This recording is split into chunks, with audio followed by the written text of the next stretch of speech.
The topic of our next session is Fintech Deluge, Banking on the Banks. To tell us more, I invite Mr. Kashyap Kampala. Kashyap is the CEO of RPA to AI Research. He's the co-author of the bestseller, Practical Artificial Intelligence. Kashyap has ranked among the top 25 thought leaders on Fintech globally by Thinkers 360. You can follow him on Twitter at Kashyap Kampala. Over to you. Thank you, Pooja.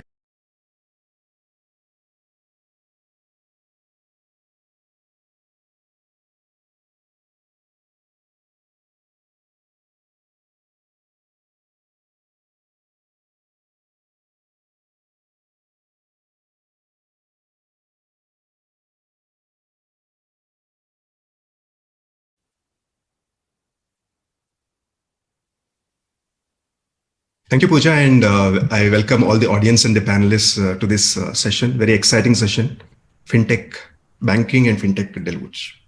So I'm very excited that we have such an excellent panel. I couldn't have asked for a better panel.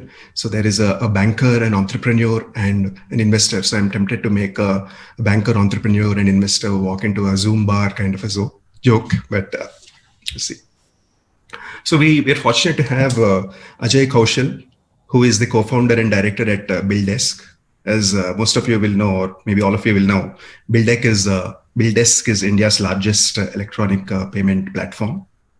Ajay is also the co-chair of the Confederation of Indian Industries Committee on Inclusion and Digitization. He's an alumnus of IAIP Madras and IIM Lucknow. So one interesting thing about Ajay is Fintech has been hot maybe for the last few years or so, but Ajay has been in the fintech space since at least 2 decades. He co-founded BillDesk 20 years ago. So he's seen it all. So welcome Ajay to this panel. Thank you. So next we have Teresa Matthew, who is a director with Omidyar Network. So she leads strategy and investments in financial inclusion for Omidyar Network India. So prior to Omidyar, she has been on the founding team of Asset Capital and was part of the team that raised and managed 2 funds totaling $500 million. So some of the investments she has been part of have been the digital insurance company Acco, Big Basket, RBL Bank, medical devices companies Scanray, and interestingly, animal health company Alivira. I hope I'm saying that correct. So she's a chartered accountant and an MBA from the Indian School of Business. So welcome, Teresa. So next we have Sudipta Roy, who is a group head, unsecured assets, cards and payment solutions at ICICI Bank. So if you look at Sudipta's bio, anything that is with payments, you'll find it all there. He's probably forgotten more about payments than I can ever hope to learn. Very interestingly, he also has had an entrepreneurial streak. He has built greenfield businesses in consumer payments in India, China, and Canada. He is and has been part of many government and RBI committees on payments. He's also a director on companies such as ICICI Merchant Services, Indian Highway Management Company, and Payback India. He's an alumnus of IIT Kharagpur and XLRI Jamshedpur. So what's interesting about this panel is I have never been on a panel where I have been a customer of all the 3 companies they have been involved with it. So that's my introduction to you. I'm a customer of all of your companies or industry companies. So welcome again. So my request to the audience is you can use the hashtag IndFintech to follow along the conversation on social media or post your thoughts. If something resonates with you, please share it there. Also, you don't find this kind of an experience normally. So please, all that you wanted to know about the fintech space in India, where it is going, what are the opportunities, challenges, etc. Please share your questions and I will get them to you.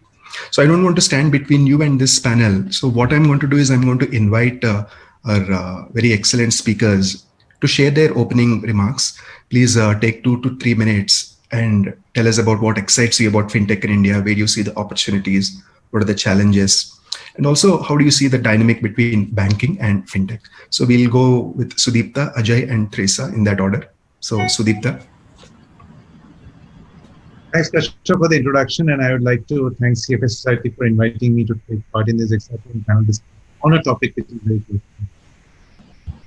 You are going into too much data. The demographics of India, if you see, the millennial and the Gen Z are a fantastic opportunity for fintech. 5% of India is below the age of 25, and 50% is below the age of 25. Now, these are staggering statistics. And this generation hyper digital and the tech-enabled financial solutions will have a huge market going forward. I always say to my team that we will have three types of sort of consumers and if we segment India into three geographies.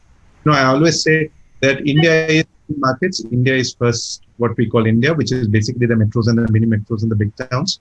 Then I have a crude form, which I call Bhindia, which is Bharat plus India, which is basically the Mofussil and the semi-urban India. And then Bharat, which is basically the rural India. And, though there is a parity between the needs of this particular segments, three segments, but mostly they are quite different. Bharat, for example, rural India requires financial inclusion, microfinance and micropayments, and agri as well as intrafinance. The middle segment requires consumption finance, I mean cards, loans, home loans, auto loans, etc., access to them, payment systems, and investment revenues. And if you see the major towns and cities, which we call India, is very busy and harried already, and at lifestyle levels which are actually par with many developed economies. They have access to everything. So they now need user experience, customer experience, price and delivery efficiency, and last but not the least, global parity. Now, if you're trying to build a fintech and on a strategy platform that you are trying to build for India, then not work in Bharat. Similarly, if you are trying to build a strategy platform for rural India, it might not work in the main towns and cities. Fintech and solutions in India are really crowded right now. If you are at the top, if I may say in the top 25 cities, everybody is trying to attack the same particular customer segments, same lending, same payments, and with some amounts in AI, etc. I do not see a lot of fintechs, and this is what the challenge of fintechs in India is. Right, there are crowding in very few segments, and I see very few original ideas. Everyone wants to digital lending. No one wants to tackle the really hard problems. And what are the hard problems? For example, how do we solve the phishing fraud problem? It's a huge problem for banks, and Ajay will know that, right? How do we solve for a profitable small rural retail payment systems? How do we solve for a housing loan instant valuation or a trust problem, like what Zillow has done in the US? Problems are plenty in India, but unfortunately in India, we have a sort of a habit of picking something which has worked in the Western markets and trying to replicate it here, rather than going deep down into problem solutions which are local in nature and require, local solutions. Now, what it does is that in this chase behind valuations and chase behind the same customer, it leads to proliferation of the same solutions, leads to fragmentation, and finally lack of scale. But the fact is that there are certain fintechs who are actually early on, or there are certain fintechs who really pick a problem early on. They scale really, really very fast. And, the banks have lots of problems. And the fact is that whichever fintechs have actually worked together with banks in trying to solve the problems for the banks, do we have seen them actually, leapfrog into the second stage and becoming in attaining particular scale and probably move out of India and start giving those solutions. For example, Pine Labs is an example, moving out of India and start giving solutions to other countries in and around India and Southeast Asia, as well as the Middle East. I think banks are generally very open and enabling to work with fintechs, primarily the private sector banks and multinational banks in India, and also some of the very progressive public sector banks. But fintechs will also have to imbibe a particular few things, a few, ideas or sort of few thought processes before, they can really scale. Now, they have to understand that banks have four things which fintechs don't.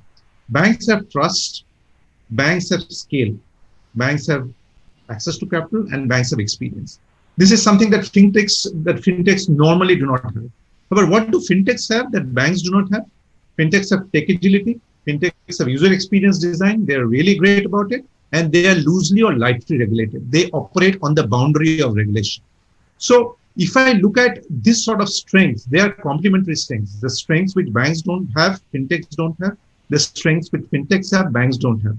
So I do believe that, the fintech revolution that we are seeing in India, the sort of the hyper funding in the fintechs that is going in, and the various segments fintechs are attacking various segments. We do believe that if we really focus on solving the problems and we really focus on making sure that the customer problem and the bank's problem is solved, and the fintech does not look at its growth and its valuation as the end goal, but is really focused on problem solving, then I think it's a win-win for both. And which I always say, people tell me that fintechs are and I heard a conversation a couple of months back, before COVID, when I was attending a conference, and two guys were speaking behind me in a plane, and they said that banks are all toast, fintechs will eat them for lunch. Frankly, I tell everybody that banks are not toast. Fintechs will not eat them for lunch. Banks are in their own space, fintechs in their own space. If they collaborate together, it's a win-win for both. And I do believe that fintechs are the exoskeleton by wearing which banks will become much, much more strong. So, that's I think there is a lot to unpack. You packed in a lot of punches out there. So we will come back to you and pick up some of those themes. So next, Ajay. Thank you, Kashyap. And I didn't know that you've written a book, and you also are a fintech enthusiast. Had I known that, maybe we would have spoken about some more things earlier on. But anyway, I think thank you very much for inviting me. And the year 2000, and it's 2020. It's 20 years. But some things haven't changed. The time when we started, the market was looking at eyeballs. There were people who were setting up a number of internet companies, and they were focused on advertising. And if you come to today, which is 2020, there are, I think, like Sudipto mentioned, there are a host of companies and businesses that are coming up in the fintech space, whether it's lending, whether it's payments, whether it is wealth management. I think at that point in time, we chose that we will do something which gets people to come and transact repeatedly. People were making a lot of things at that time, which was around eyeballs and advertising. We took a slightly different approach and said, we will make something which gets people to come to the computer again and again. And we chose an area like bill payments, because at that point in time there was nothing digital actually. Big banks like ICICI, HDFC, and others had just started internet banking, and most of the other public sector banks didn't have access to it. And we at that point in time chose an area which we thought would serve us well, and which was repetitive payments around bills. So my first opening thing would be that, as you have a lot of people who are doing their CFA and are fascinated by this space called fintech, I think, and keeping in mind what Sudipto said, everybody should look at it carefully and see what is an area that they think will be relevant over the next 5-7 years, because a business is a 5, 7, 10-year journey. It's not like I need to do something for just this weekend or 2 months or 6 months. And I also share with the crowd here, I still have a piece of paper on which I discussed with my wife that, we'll do this for 9 months. If it doesn't work, I'll go back. It's 20 years and I haven't gone back.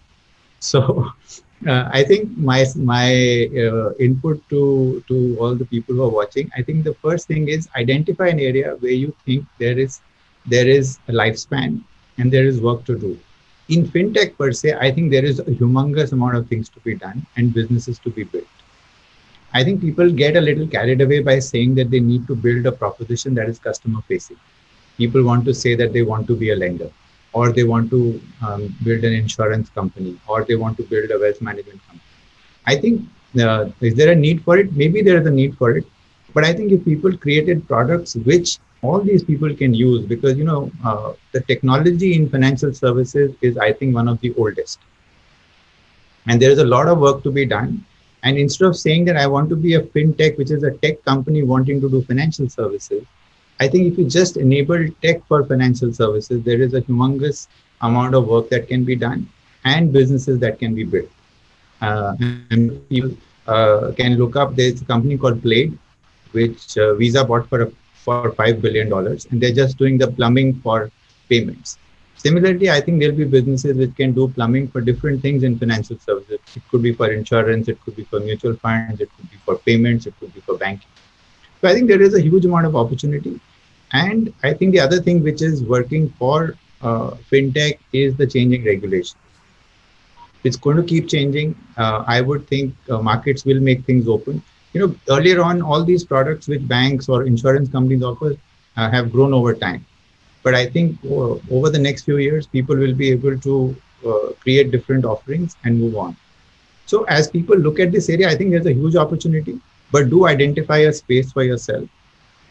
Try to, I think, in the first class, engage with existing players, which is whether it's the banks or insurance companies or mutual funds. Build something for them, make a good business out of it, and then you can always take the next step of either going direct to customers or finding some space with them or around them. But given there's a change in technology, there's change in regulation, user experience is improving, it's becoming simpler to connect. I think the opportunity is really large. Thank you. I think you struck very great notes out there. Be in it for the long term. Don't go after what seems like very glamorous or attractive directly after the consumer, but identify the gaps and go after them. So we'll come back to some of these themes. So now on to Teresa, your perspective, please. Yeah. Hi, thanks, Kashyap, and hi, everyone. It's great to be here, and thanks for the opportunity. Omidyar Network India is an impact investment firm, and we've been investing in fintech for close to a decade now. As a tech-focused impact investor, it's the power of technology to democratize financial services for the next 500 million consumers is what really excites us.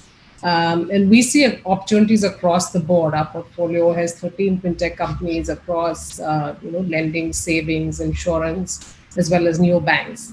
And while in the past, most of our investments have been in consumer-focused fintechs, going forward, we do see a lot more interest, like Ajay mentioned, in one embedded finance as a theme, which is all types of businesses embedding financial services to create better end-to-end consumer journeys. Today every business wants to improve customer stickiness and create new revenue streams. And technology can enable them to offer financial services at the point of consumer need. So we see a whole new generation of fintechs which can enable this. In the US, this theme is it's called banking as a service, and it's beginning to play out well. In India, it's still very nascent, but we do see a lot of potential for these fintech infrastructure plays, which Ajay called the plumbers of the ecosystem. In terms of challenges, I think the lines between big tech and fintech are blurring quite rapidly. And we do see the most trusted digital brands, Amazon, Google, WhatsApp, and others eyeing financial product distribution in a big way. So that would mean that distribution plays in consumer fintech will become even more competitive going forward. And in terms of the dynamic between banking and fintech, like Sudipto mentioned, fintechs are good at solving customer problems in a truly digital and frictionless way. They can innovate much faster because they do not have the limitations of legacy technology and various operating constraints that banks have as large regulated institutions. But banks have the large balance sheets, low cost of funds, brand distribution, all of this, which have been built over many, many years. So the question really is, how do we get the best of both worlds? And that is why we like the banking as a service opportunity, which is nothing but offering banking processes through modern API-driven platforms that would make it easy for all types of digital businesses to distribute financial services while using a bank's balance sheet and license. And at least in the US, there seems to be some early evidence that banks who partner with these fintechs are delivering above market ROAs and ROEs compared to their peer group, because they are able to leverage the speed to market, specialization, and personalization that fintechs are enabling. I think it's an excellent summary. You touched upon financial inclusion or democratization of access to finance. Talked about banking as a service, or is it called like bus or bar? Then the blurring distinctions between big tech and fintech. We'll return to some of these themes. So I want to pick on that and ask Sudipta. So Ajay talked about picking the gaps, not doing everything, and opportunities. You also mentioned about how you can't translate what has worked in the US, but try to find something that is relevant to India. I also like your classification of Bhindia. It seems a little like Fab India, but like Bharat and India I've heard, but Bhindia is like saying that's a good distinction. So what's your advice to fintech companies as a banker on what's the best way to work with banks? Where do you want them to focus on and where do you want them to not focus on? Thanks, Kashyap. For us, one of the most important decision-making points is, as a bank, is make versus buy. Right now, the fact is that we are focusing on, as a business leader, what is my goal? My goal is to deliver profits. My goal is to deliver return on equity. That's my fundamental goal, right? But my subsidiary goals are also to enable, high customer NPS, to make sure that I run a trouble-free business, I manage risk, etc., all those stuff. But goal is primarily to build ROE and to deliver profits. Now, when I take decisions, or when I look at decisions as to what I will build internally and what I will I'm happy to farm it out to a tech company or to a fintech, whatever it is, right? And one of the important things is technology these days is very cheap. People think that technology is expensive. It is not true. At least in India, technology is quite cheap, right? So for us, the things that we look at is that, first and foremost thing is that what is a problem that I have? Do I have competencies internally within the bank to solve the problem, or I'm better off, somebody does it better than me, so I'm better off taking that particular solution. For example, let me take an example. It's a very pertinent example in current context of things, right? For example, if you like post-lockdown, all our, business processes shut down because, acquisitions shut down, everything shut down. Because one of the fundamental starting point of any banking activity is KYC. Right? And my people are unable to go out, so KYC nahi ho raha hai, so I can't sell. So early in April, I said, you drop everything else and try to build a video KYC platform or take a video KYC platform live. Now, I had two options at that particular point of time. Either build video KYC internally by taking help from, I bespoke it by taking help from one of the large organized tech companies, or I buy it off the shelf in the platform from a fintech player. We decided to go with a fintech player primarily because we felt that they were far more nimble, their solution was stronger, and they were actually work at a speed that we would not be able to work internally. So it ticked all the boxes. I had a problem to solve. They came in the right time. They put in all the efforts. And the fact is that, we took it live in the month of June. Saying that, and the fact is that the speed at which we have moved, sitting in October, my video KYC volumes are now probably, more than what I used to do in terms of physical KYC during normal times, and at a cost which is 1/5 of what I used to do in physical KYC during normal times. So it ticked 3 boxes. I did it faster, they solved a problem, they cut my cost, and they boosted efficiency. Now that is a brilliant example of a bank and a fintech working together. Nothing can be better than this. Obviously, there was an enabling guideline of RBI regulation which allowed us to do this. If it was not there, we couldn't have done this. But that is where, I do believe where, smart fintechs come in. They look at an opportunity. They look at a gap in the market where, probably they will do it better than the banks. And if the banks are intelligent, they will know which one to pick internally, and which one to pick an external help. The thing that I find which is a little bit problematic right now is that, and I meet a lot of fintechs. I would say 80% of fintechs are trying to do lending, right? I try to tell them, yeah, you are trying to do lending, but at what scale, right? If you are a manufacturer, because the biggest cost in lending is cost of acquisition. And, probably no one understands the real cost of a customer acquisition, but real cost of customer acquisition is really, really high. And unless you have a customer acquisition engine from other lines of business, for example, if you're a large online retailer, you have a customer acquisition engine. If you're a large mobility platform player, if you're a large customer acquisition engine. If you are a chat platform, right, you are a large customer acquisition engine. So if your customer comes in at a very fractional cost, by do all means get into lending. By do all means get into neo banking, right? But the fact is that if you have a customer acquisition problem in that is you first need to acquire the customer, then lend to the customer at a cost of fund which is far higher than what banks would get, then you're naturally at a disadvantage, your cost builds up. So my advice to fintechs and find problems in which banks have real use, find problems or white spaces that are scalable, and then latch on to it. you have a far higher chances of success than trying to do a Me Too and trying to do a sort of Pied Piper and running behind the Pied Piper like a bunch of rats. Please don't do that. Right? Try to solve real problems and try to solve real problems which are real white spaces. So Ajay, Sudipta wants you to do faster, cheaper, better. And probably what's impressive about BuildAsk is it's a rarity. Probably it's one of the few profitable fintech companies, not just in India, but globally anywhere. So what's been your success of faster, cheaper, better? So, I like what Sudipto says about a lot of Me Too things, but I want to actually tell the various people who are part of the CFA curriculum and society that you have to choose an area for yourself, and you have to build something that is valuable. Today, what has happened is, and Teresa touched on it, that distribution is no longer a strength in the digital world, because there are at least 10 large platforms which have over 100 million customers each. Now, if you're going to build a business which is primarily looking at distribution, it's a solved problem.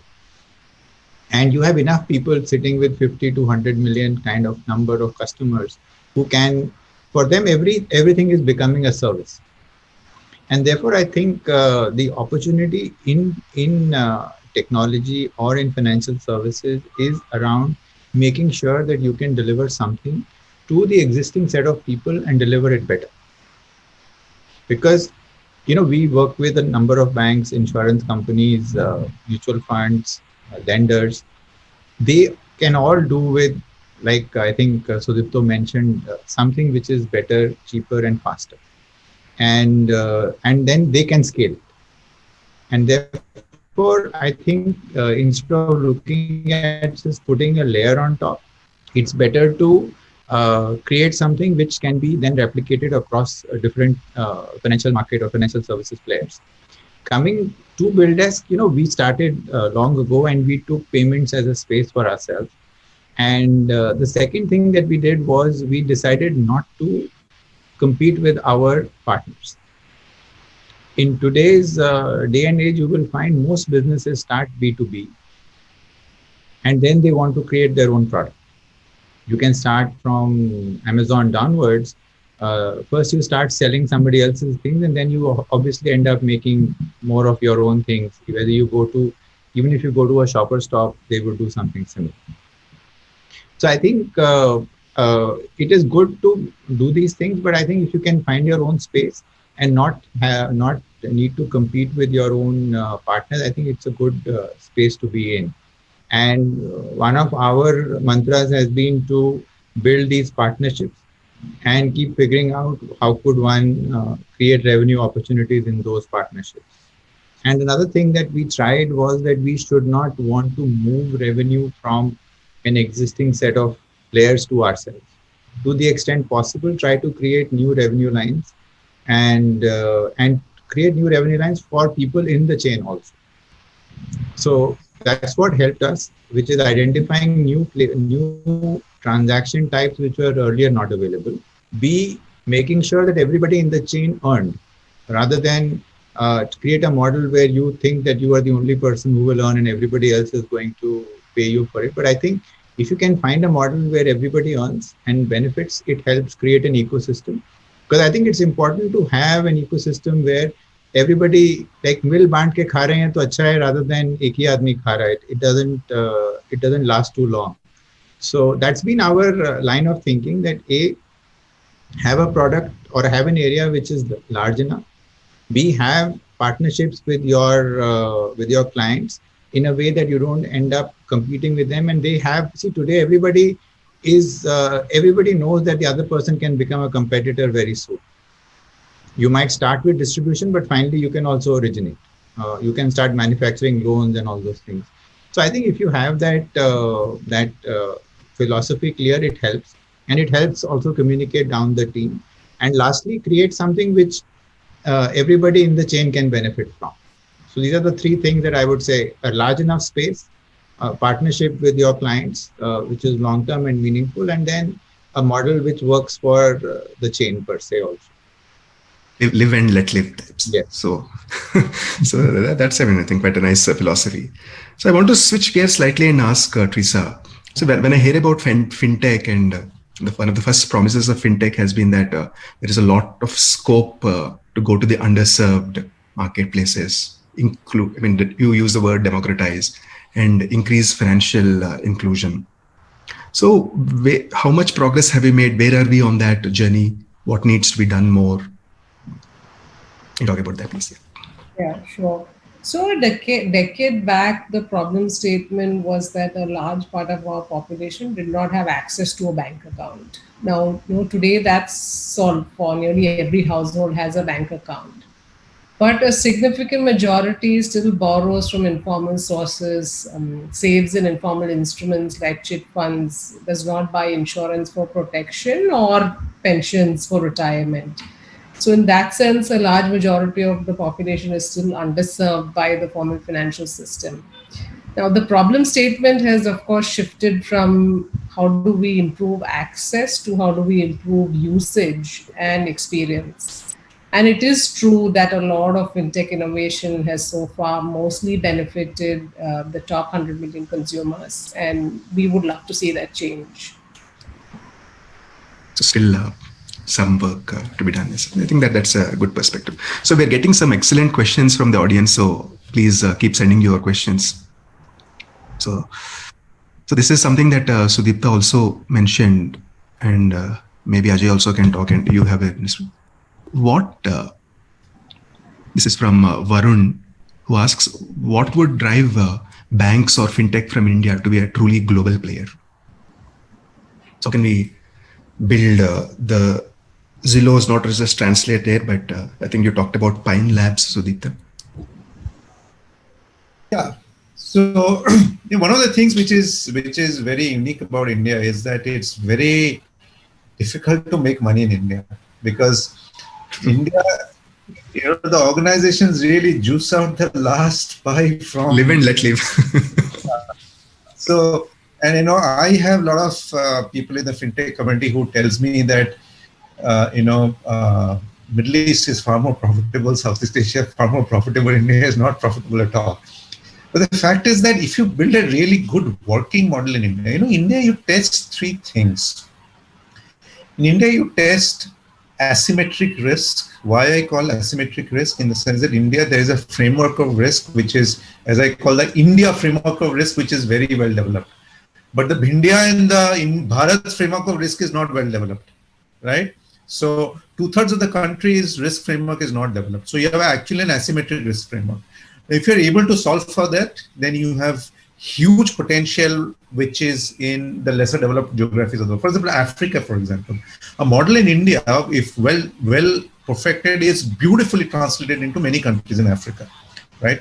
So the second thing is that tech in India is good. Tech in India is frugal, and tech in India is something that genuinely works in difficult circumstances, low bandwidth, etc., and all that stuff. So tech developed in India is very resilient and can be very easily replicatable elsewhere. So first foremost thing is that asymmetric risk. If you solve for that, you have a competitive advantage. If you tech is anyway a competitive advantage in India. Last but not the least, you need to have a problem that is universally present, right? For example, if you have a problem in the last mile in payments, yes, it's an universally translatable problem. If you have a problem in micropayments, yes, it's an universally translatable problem. For example, I think Europe has a huge micropayments problem. Every time I come back from Europe, my pocket is full of so much of coins. You give something, they'll give you 10 cents, 10 euro cents, 5 euro cents, they'll give it to you. Right? So I do believe that Europe has a micropayments problem. And the fact is that if somebody solves a micropayments problem in India, it is very, very easily translatable in Europe, provided the cost structures hold. So the question is that, if you have these three things, first and foremost thing, if you have a risk asymmetry solved solution, if you have your tech, which is low cost and easily translatable, and last but not the least, if you have a problem that is easily translatable across geographies, you are easily scalable. Capital is not a problem. If the investors find that this particular problem is translatable across geographies, they will take you across, they will take you global, right? So I do believe we are seeing the first signs of many fintechs in India trying to, at least move out and move at least in Southeast Asia and Middle East. And I do believe that this particular trend will continue. Okay. So Teresa, would you like to comment on that? Are you taking any fintechs go global from India? Yeah, no, I think in the B2B space, clearly, like Sudipto mentioned, the Indian market is not very lucrative. So, it is almost necessary for most fintechs particularly B2B fintechs, who achieve some sort of scale to, go to other markets in Southeast Asia, which are, far more profitable and large as well. Ajay, would you like to chime in on that as well? Are you in other geographies?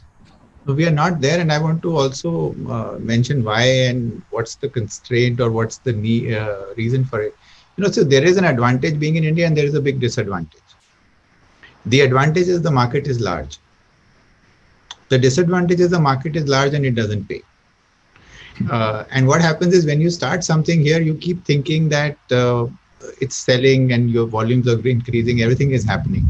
But if you are a startup out of Europe, you don't think of your country being your only market because it's anyway small market. So you always think that I need to sell to the entire Europe. And it's like, for example, in Southeast Asia also, when you start a business, you know that you have to go to countries other than your own because there is not enough in those geographies per se. But in India, you keep thinking that there is enough.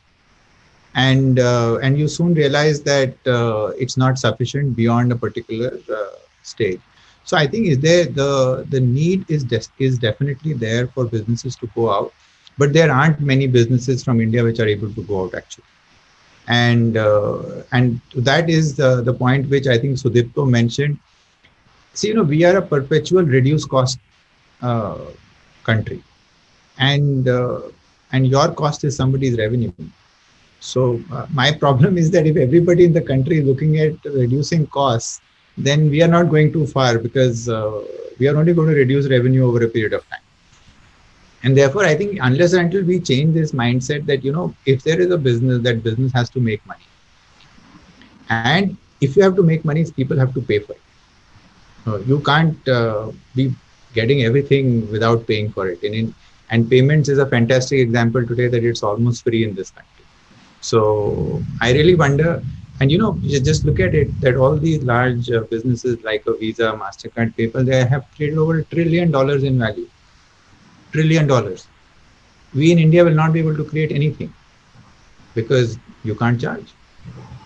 And nobody wants to pay. So Sudipto will take the last drop of blood out before he gives something to somebody. So Sudipto is responsible for this situation. And I'm that's in a lighter way, but I think we are like this, that we just cannot pay, and to that effect, A, we don't get that's our line of rather our mental makeup, and B, because we think that the market in India is large enough, we don't start with a business which can go global. So I mean, we take your point about the cautionary note about shrinking profit pools race to the bottom. So this is not a presidential debate, so we will move on to the next topic. So the fintech business has been built upon a specific set of assumptions. So I want to understand, how has COVID-19 changed the scene or the outlook for fintech? What has changed? What hasn't changed? Let's start with what Teresa you're seeing on the startup side, or what's your take as a VC? Sure, yeah. So fintech is again a very broad term. So if I can break it up, for lenders, for fintech lenders, there's clearly considerable uncertainty that they're staring at because of the repayment moratorium, and this has clearly dampened investor interest. So access to capital, both debt and equity, is the biggest challenge that fintech lenders are facing in the post-COVID world. But looking beyond lending to payments, savings, or insurance, which are large opportunities within fintech, I think there are strong tailwinds as digital, is becoming the primary mode of acquiring and servicing customers in the post-COVID world. So here we see fintechs as well as incumbents with strong digital capabilities, growing very fast and gaining significant market share in the short to medium term. Thank you. Sudipta, would you like to chime in? Yeah, COVID has changed a lot of stuff, right? Some COVID has been, and COVID has actually swung the pendulum on both sides. Okay. Fintechs that have enabled sort of businesses, financial services to sort of get through the problem of reduced distribution actually have done well, right? For example, I gave an example of video KYC earlier on when I spoke. But the fintechs that have been primarily building businesses on a risk model are seeing tough times, right? Because the fact is that and I can understand the amount of tough times that they probably are seeing, because the fact is that fintechs started lending from micro lending, $5,000, $10,000, right? To SME loans, etc. To riskier segments, to subprime segments, etc. And that has been the business model, because high interest rate, higher margin, etc., and then trying to securitize it through any bank, etc. So I guess pure technology fintechs who do not have lending exposure and who have been trying to sort of build solutions to either the lending stack or to the customer acquisition stack actually has been doing well. I do not think they have seen any. In fact, they have seen a huge impetus. For example, there has been a huge push for digital payments for many traditional shops, right, or traditional businesses who never have had any digital interface. Now, the fact is that many of those traditional businesses actually have implemented a payment gateway or have taken a payment gateway. And there are many of such, for example, Razorpay, CC Avenues, etc. They have really seen their business grow during the lockdown, because everyone was looking for those digital payment solutions, because everyone wanted to keep their engines alive. However, on the contrary, fintechs that have been very, very focused on lending actually saw their shops grind to a halt, primarily because it was risky to lend, and secondly, it was difficult to lend. And even if you had a digital pipeline, right, people who are coming to you are actually the really troublesome people who are actually in trouble, or frankly, people really did not want to borrow at that point of time because they did not know any certainty as to what the way this thing would go. So I guess there are both sides of the coin, and so COVID has been great for some fintechs. COVID has been quite debilitating for some fintechs as well. So it has worked both ways. You must have seen that joke going around, right? That it's not the CEO or it's not the CFO that's driving digital transformation. It's really COVID that's been driving a lot of digital transformation. So Ajay, your comments? Yeah, no, so I would agree with what Sudipta said. And, we have been actually seeing increasing transactions since April. Month on month, there has been growth. And we are a very broad market platform. And on a broad market platform, we are exposed to travel and to food delivery, to regular e-commerce, to bills, to recharges, to insurance, to lending. And actually, on the digital payment side, I think across the board, people would have benefited. And the lending guys, because of the risk model or the risk-led things, they would have been impacted. But similarly, I think insurance also has benefited, because the demand for health insurance and for all those things, I'm sure, would have gone up. And we also saw a lot of capital market activity also went up. People were able to raise money and do all those things. And you won't believe, a lot of those transactions moved to the digital world. They were not happening, they were not as much before this, but a lot of things moved on to, some of these rights issues, the entire money got raised digitally.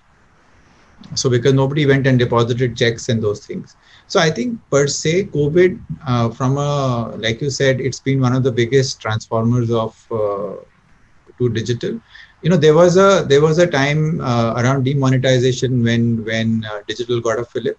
But I think this fillip this change caused by COVID is a more long-term and a sustainable thing, because people have realized the benefit of it. They experienced it during the demonetization time. And I think this time a lot of people who've moved on to transacting digitally, I think they are continuing to do some of those. There was some bit of a dip, but not much, which should cause any concern to people. So I think COVID from a fintech perspective, as long as you were not too indexed to lending, and see, actually fintech is a business which is supposed to be enabling financial services. If you look at it like that, if I am going to be a financial services player, then I am exposed to all the financial services risks, whether it is insurance, lending, or something. But if I'm saying that I'm enabling it using technology and I'm not a balance sheet risk taker, I think to all those people who were not on the balance sheet side, I think they are doing well. I think it's been not a total gloom and doom scenario. It's mostly been a gloom and zoom scenario. So there is an interesting question from Mr. Vasudevan. So this is probably to you, Teresa. So as an investor in fintech, what are the strengths you look for who operate in the B2B space? So B2B, how do you evaluate or what do you look for in B2B companies? I don't know if that's a space that you operate in. Early stage, investors with an impact focus. So from our standpoint, the problem that you should be solving is basically enabling incumbent financial institutions to serve underserved customers. That's how we look at it from an impact standpoint. So Deepta, as a consumer of B2B tech plays, what would be your comment? What do you look for in partners? Again, and we have the track record of backing, absolute. We have an accelerator within the bank. So we have a track record of backing paper plans. We have a track record of backing, established companies. Finally, the thing that we look at is, and the thing that drives us is what is the problem that we are solving, whether it's an internal problem or it's an external problem. And as long as that it's a reasonable problem that we are solving, right? Frankly, and we always do not look at problems in a financial sense. For example, if it's a problem solving that elevates customer experience, it is of value to me. If it's a problem which lowers risk for me, it is of value to me. Right, so everything is not, sort of risk again is bottom line driven, but customer experience obviously is something which is long-term bottom line driven, but not immediately bottom line driven. So as long as the problem solution is relevant, I will take any B2B solution. For example, I have been in the market, and we have been trying to build it, and frankly, because of various reasons, is that GST is a huge treasure trove of data for SME lending, right? And the fact is that if we are able to build a really robust platform to actually tap into GST data, then actually I can lend on tap to SMEs actually who are filing GST. So there is a lot of science involved in it, and frankly, it is a lot of inexact science because underwriting of SMEs, etc., is very, very tricky in India so far. So if there are fintechs who have solution, and one of Ajay's companies has solutions like that. So the fact is that if we have solutions which are in the B2B space, which are so relevant to a bank, right? And this is something that we cannot do on our own, right? It is win-win for both. It is win-win for that company which is giving the solution. It is win-win for us. And actually it is win-win for the consumer as well. So in this axis, three people win. And that's why what I say, fintechs are the exoskeleton by which banks will become stronger and each one will gain. People say fintech. I do not say no, it's wrong. Fintechs are the exoskeleton on which smart banks will become even stronger. I think one of the VCs on a panel said it's a plumbing, or Ajay said it's a plumbing. You use exoskeleton. Cool. So this question that I want to ask is going to be of a lot of interest to our audience out here. So our audience here, we have hundreds of CFA candidates and CFA charter holders. So as experienced people who have seen it, who hire a lot of people, etc. So what would be your advice to our membership on career growth, to our members of career growth, finding opportunities and growing in this space? So let's start with you, Ajay. So, I think it is in today's day and age, it is important to understand what technology can do for you. Because, almost all of innovation is about connecting two disparate ecosystems, some things which were not talking together. And therefore, if one is looking at a career primarily in financial services, then you should understand technology, because you would be able to come up with easier, better, faster solutions which your company or you can use. So I think I haven't seen the CFA curriculum, but if you had a section on technology and a section on data, things which Sudipto mentioned about what can you do with it, how can you better understand it, I think you will be very useful not only to the fintechs but also to large businesses like banks and insurance companies. But I think an understanding of technology and how to connect to different pools of data and how to put it to use should be part of not only a CFA curriculum, but any curriculum today, which should tell that how can you connect and how can you leverage. Apart from the fact that you should know about the balance sheet and the P&L and all those things about debit and credit and analyzing financial data. But I think if you can figure out how to connect things and what technology is doing, because then it's getting more and more necessary to connect things.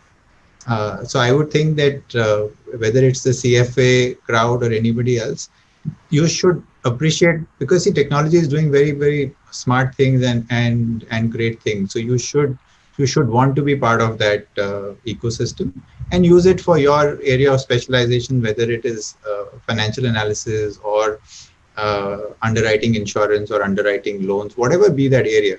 But figure out how can you use what's available to make it better. It could give people an aha. It could reduce risk, as Sudipto says. But you should use technology, and I think it should become an integral part of the curriculum and the thought of people and the way they look at the market. Wise words.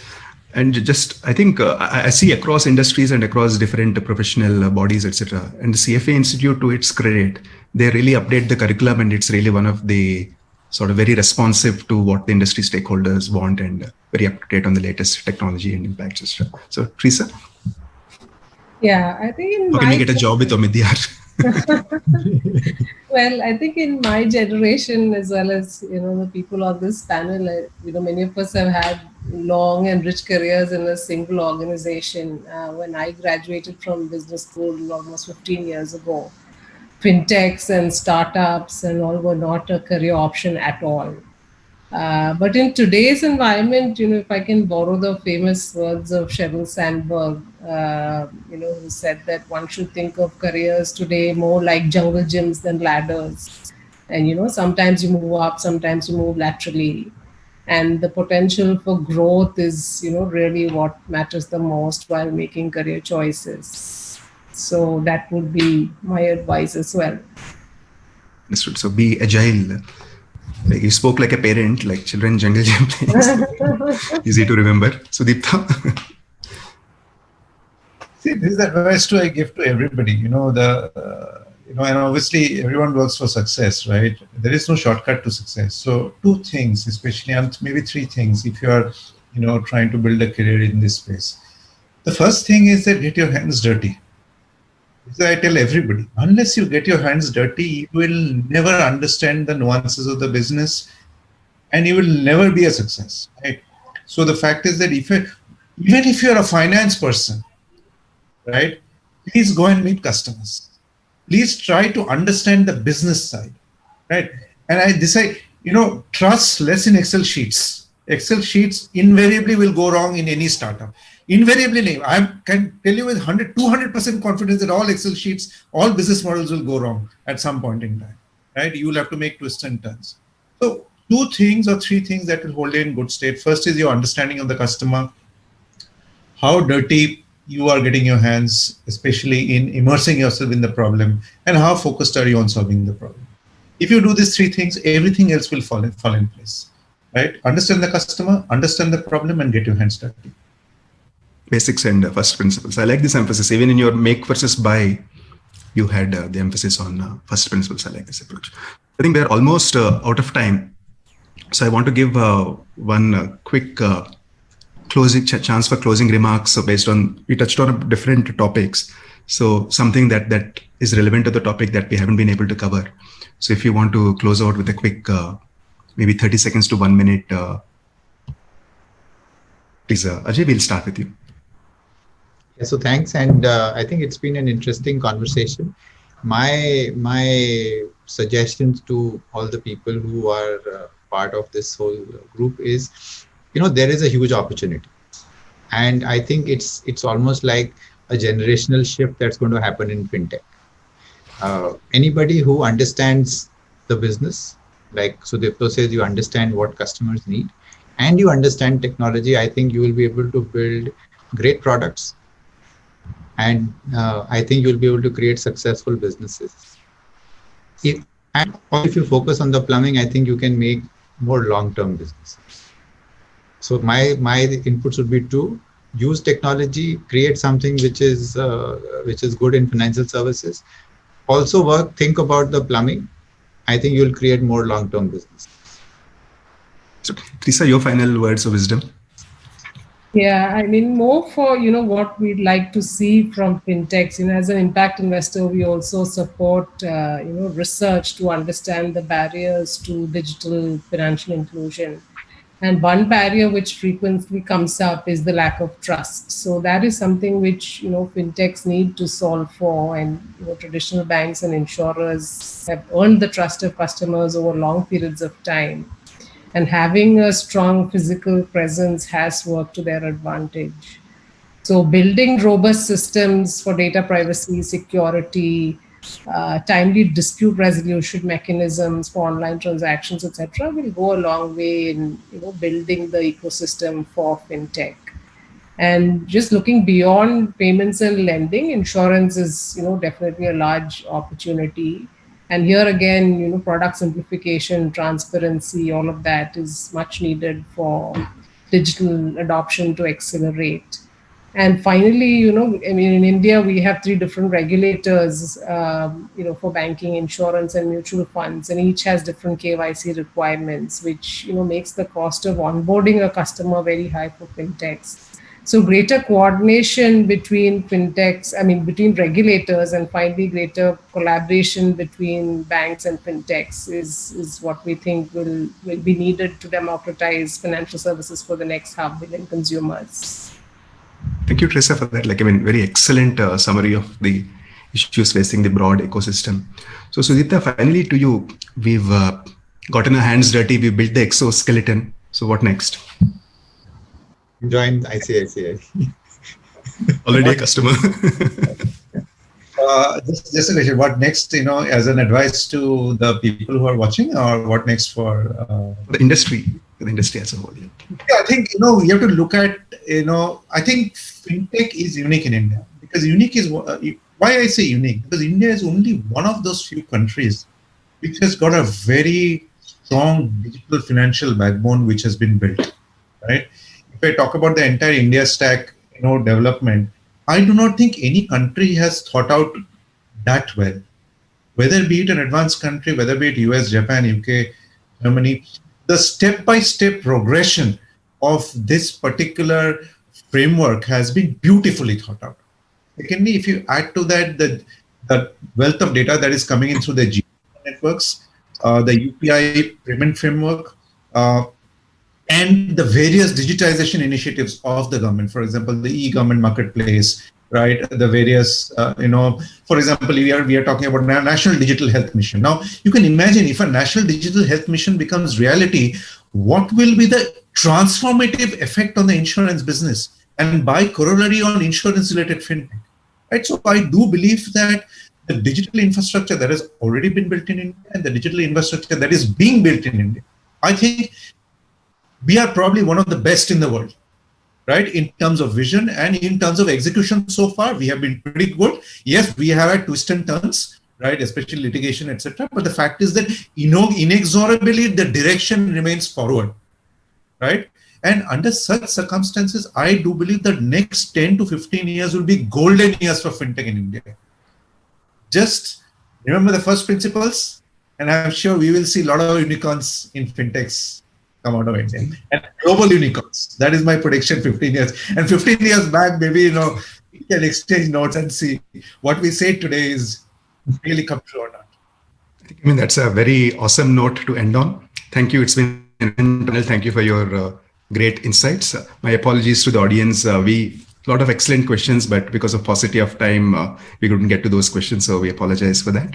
So on that note, I think we have an excellent session coming up, which probably is going to be that unicorn out of India, not in 10 years, 15 years, but right away. So let's stay tuned to that next session as well. So thank you. Thank you all. Thank you. Thank you. Bye.